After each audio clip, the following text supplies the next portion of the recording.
চলুন আজকে দশম মহাবিদ্যার দ্বিতীয় মহাবিদ্যারূপে প্রতিষ্ঠিত দেবী তারা, যিনি আমার বাড়িতে প্রতিষ্ঠিত রয়েছেন, তার সম্পর্কে কিছু কথা বলি।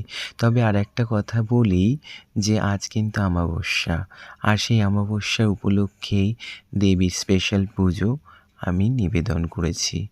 কি ছিল ভোগে?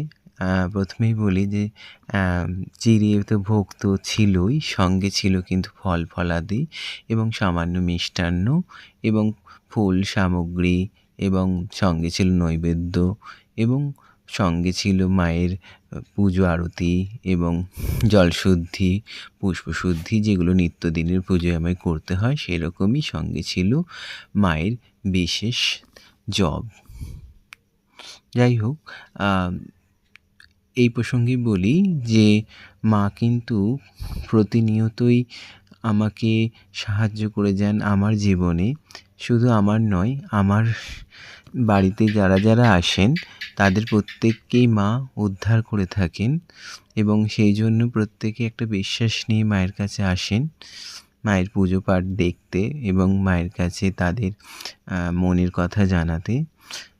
প্রত্যেকেই প্রতি অমাবস্যায় তারা জড়ো হয়ে থাকেন এবং ভালো লাগে। প্রচুর মানুষ এই সময় উপস্থিত হন আমার বাড়িতে, এবং প্রত্যেকেই বলেন যে মায়ের অনেক অনেক অনেক করুণা, অনেক দয়া আমাদের প্রতি।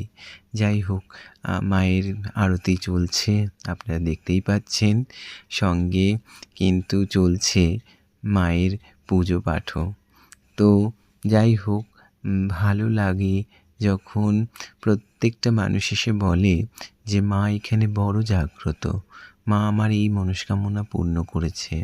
তখন কিন্তু সত্যিই ভালো লাগে যে মা কারোর কাছে কিছু চায় না।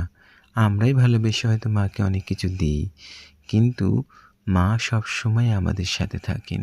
তিনি বারবার প্রমাণ করেছেন, বারবার বুঝিয়েছেন যা ভয় নেই, আমি তো আছি তোমাদের সাথে, তোমাদের আবার কিসের ভয়।